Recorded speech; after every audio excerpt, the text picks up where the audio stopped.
19 after 9, exactly. News and views on Salam Media. Welcome back. And we are now going to be looking at the issue around South Africa's nuclear sector has failed its first test. We are referring to Koeberg.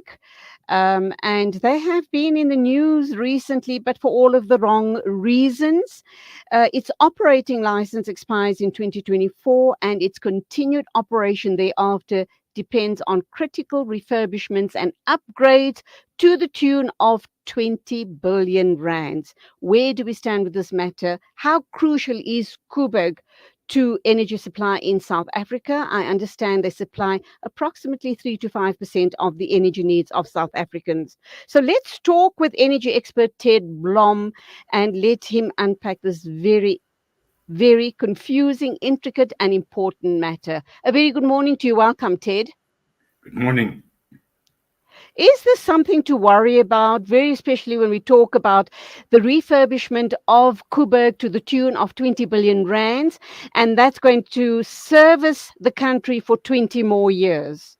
Does it equate, is it worth that kind of investment by South Africa?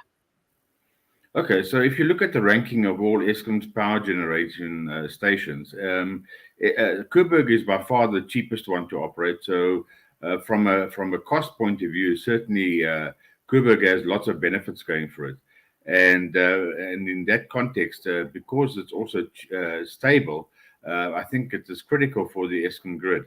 However, as you've mentioned, there have been hiccups in the last few years. There's been court cases over which supplier had won the tender to do the refurbishment. And there's all sorts of conundrums going on at Koeberg, including stoppages because of blockages in the cooling system, as well as the fact that sister stations of Koeberg, built at the same time in France, when they were taken apart, showed signs of excessive corrosion. So I don't think it's going to be an easy ride with the refurbishment. Already it's been messed up in the first lap.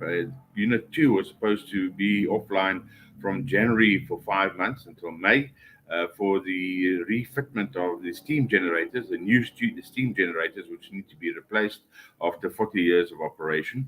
That was botched by seemingly Eskom so far as they hadn't built a storage warehouse. Now, I mean, that's not a complicated building where the old steam generators needed to be housed as they were still sort of would be radioactive.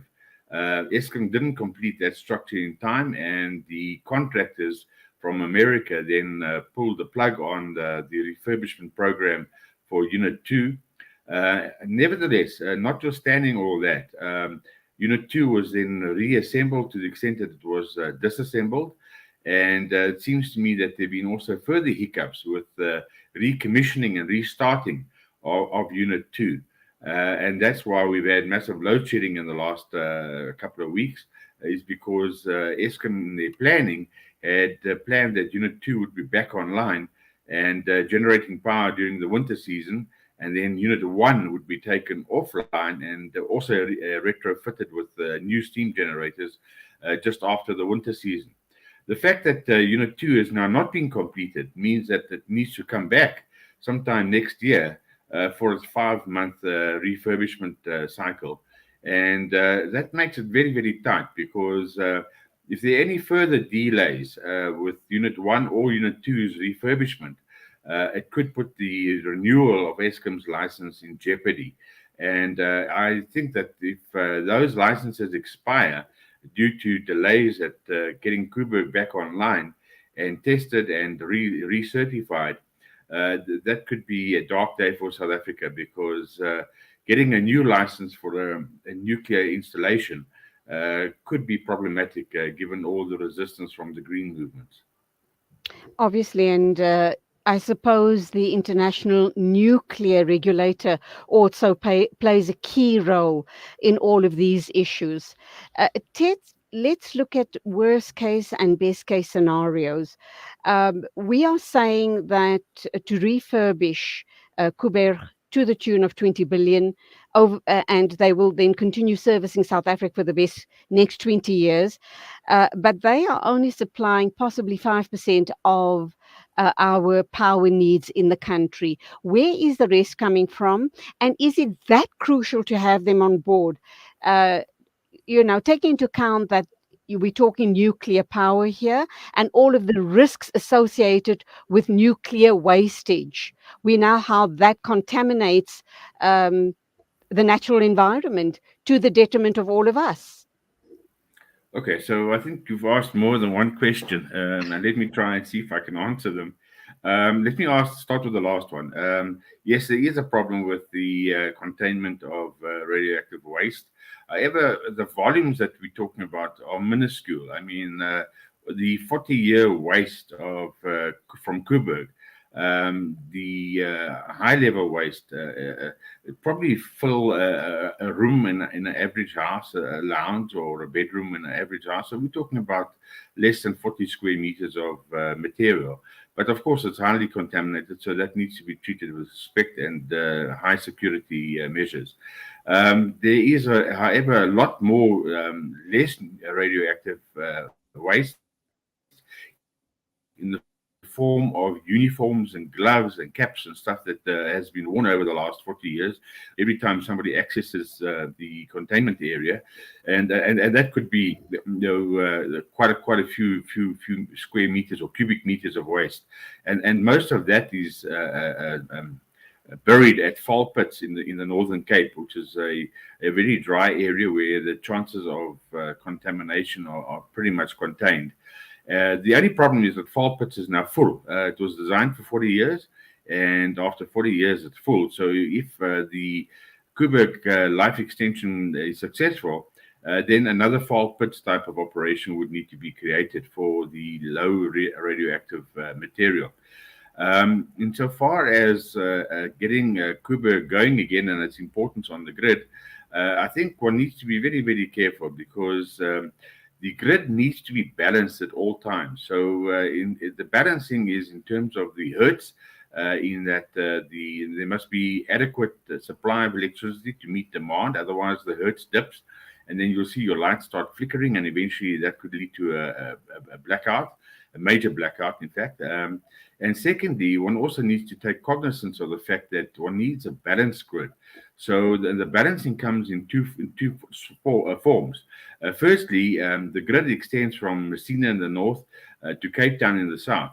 And to pump power all the way from Mpumalanga into the grid, it results in the extended or the ends of the grid being not properly supplied. So to that extent, the input of power from the south at Koeberg helps to balance the grid so that the power doesn't just all have to rush from here down to Cape Town and lose about 15% of its value in the process. So from a balancing point of view, Koeberg does balance the grid, and from that point of view, it's very important. Secondly, given that Eskom and the government is now hell bent on introducing renewables, it is again critical that every bit of stable power, in other words, baseload power, is available and on site in the sense that it needs to balance the variability and the erratic behavior of renewable power. And if we didn't have a balanced grid with baseload, you'd have a grid that would be totally fluctuating at all times and falling over every time the wind dies down or a cloud floats in front of the sun. So, from a balancing and from a grid stability point of view, I think Koeberg is very important, even though notionally it's only about, I think it's more than 5%. It's just under 2,000 megawatts, and Eskom last night, I think, generated about 27,000 megawatts.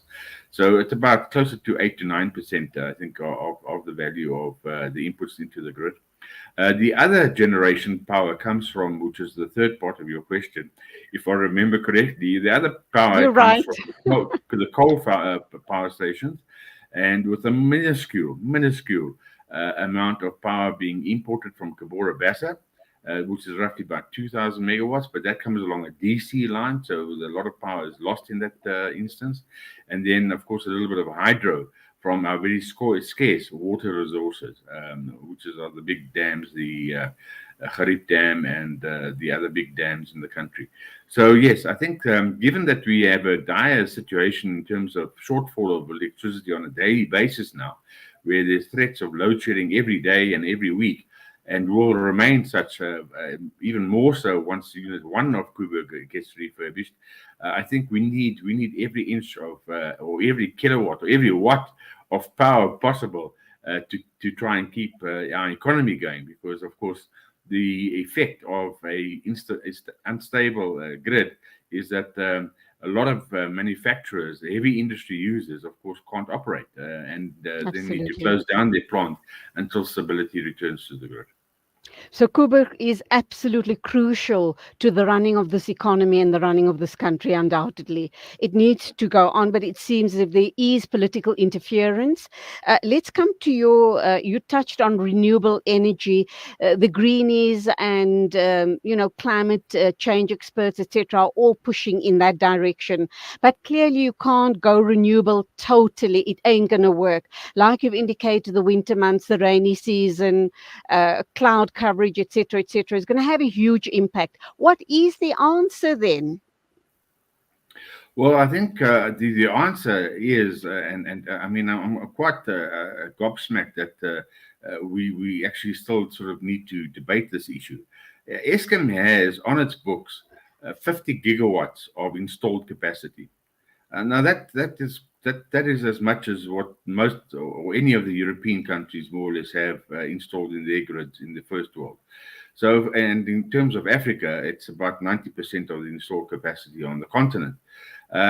Of that 50 gigawatts that's installed, Eskom on a daily basis struggles to generate 27 to 29 gigawatts if they even use the OCGTs, which are already emergency standby generators, and they're not really part of the baseload of the country. So, yes, the cheapest solution and the fastest solution is for Eskom to go back and fix up those units that they've neglected to keep running over the last 22 years. And the wheels really came off in 2001 when Eskom was converted from an NGO with a non-profit motive, just a cost recovery, and that's when it won its award as the best utility in the world at a ceremony in New York City. And then after that, it was politicized, it was converted to a for-profit company and basically stolen by the government because Eskom didn't have shareholders. It was a statutory company governed by large energy users and other stakeholders, including the unions. That board or that governance structure, the Electricity Council, was disbanded and replaced by a board which was nominated by the ANC government, and qualifications and experience weren't necessary criteria for appointment to that board. And we've seen the disaster that's happened since 2001 with the offtake of massive corruption, lots of incompetence, loss of skills, and just a general malaise, which has seen Eskom move from number one in the world to probably in the Sure. lowest quartile globally. It's probably one of the 25% worst performing utilities in the world. If you take into consideration not only the fact that the power is not available, but the cost of the power, which was one of the cheapest in the world in 2001, has now become one of the most expensive in the world and unreliable. So obviously, people still are wanting to rake in the profits, line their pockets, and we know where we stand on that issue. So yeah, Eskom is really in a very, very uh, vulnerable, or I mean, I guess the guns are out for Eskom. Every time something goes wrong, we know that Eskom is to blame. Praveen Gordon and his board has a lot to answer for. When My final question, Ted, is there an end in sight? Is there good news? If there is political will, can we turn the situation around and possibly get back to where we were and revive this economy, get employment going? And we can only get employment going if we get Eskom right and start reviving the economy. Okay, so I think the crux of what you said it lies in is there the political will? And Ah, to date, there hasn't been a political will. There's been a lot of noise about political will, but actions speak louder than words. And the fact True. of the matter is that from my investigations, remember, I cried about the corruption immediately when I was terminated by Eskom. My 10-year contract extension was terminated with less than 24 hours notice after I've cried about or cried foul about the corruption that I'd uncovered. And that was just the tip of the iceberg in 2008. But it's very clear that Eskom's debt went from 40 billion to over or close to 500 billion. And Oh, most of that was due to corrupt action. And I've said time and time again that the first step to restoring Eskom to health is to sort out the corrupt finances of Eskom. I am of the opinion that I could finger, if I was given the opportunity, I could, and I've seen the documents. I've been into Eskom, I've been into so-called CMAX, the high security area, because I did an application for information application, and I was granted access to the core documents, which will highlight and confirm the level of corruption. And I confirmed that the initial quote for Medupi stood at 34 billion rand. Mundra in India at the same time was built on budget, on time, for 35 billion rand. And the current level of debt in Eskom went from 40 to 480 billion. And I'd say that at least 200 billion of that, if not more, is straightly correlated with corruption. So if you want to sort out the corruption and the health of Eskom, you've got to clear out the corrupt money and say, listen here, that doesn't form part of the Eskom cost base. That will immediately lower the tariffs by at least 70%, if not more, to a much more affordable level, and then everybody can afford electricity and actually pay for it. That's part of the problem why we've got all the debt and non-payment for electricity, because to service the corruption, the tariffs have gone up by over 700% over the last 10 years. So it's a big snowball effect. And if you don't start off with the right place by eliminating the corrupt transactions and taking the people who are involved there to court and get them properly adjudicated in a proper court of law and written off, because that's what will happen. Then Eskom reverts to a debt of around about 200 billion. And in Eskom's own words, that is a serviceable amount of debt and appropriate for an organization that is expanding. Even the 200 billion still includes quite a fair amount of slack or fat. It could be much less because Medupi was supposed to come online with 34 billion. Kusile, there was no tender.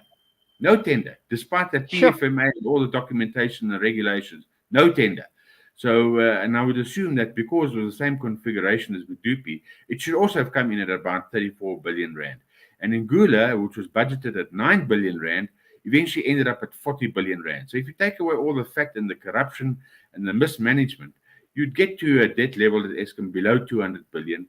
That is very financeable and serviceable. Tariffs will come down, and hopefully you put competent people back on the job at Eskom and get the utility running properly, and that will take between 3 and 5 years. But you've got to start, and I think that if you do it properly and you import power for the immediate future to just give you space, because they've now run this tire so flat that you've got to change the wheel.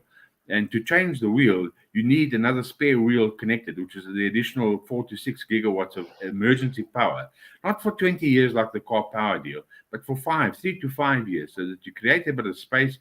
You go and you get the job sequenced properly with proper expertise, proper original equipment manufacturing parts. And Eskom's made the right noises, and every time they make the right noises, within 24 hours or 48 hours, they deviate.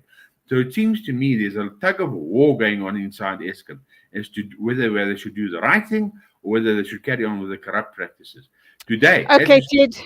Eskom is still corrupt. Unfortunately, we're going to have to leave it there. We need to schedule another interview, a long interview, to truly unpack all of this. Thank you indeed for your time and your insights. And everything you've said is things that I think we're all aware of, we as South Africans, but not to the level and degree that you're unpacking. You've got insider knowledge, and we do need to unpack further. But thank you for your time and insights. Till the next time, as always, stay safe and God bless.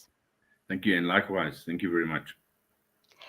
9:39 exactly, news and views. Standing by to talk to us is Tebogo Haas, a public interest South Africa founder and chair, and he is going to also unpack something very interesting that we all need to be aware of.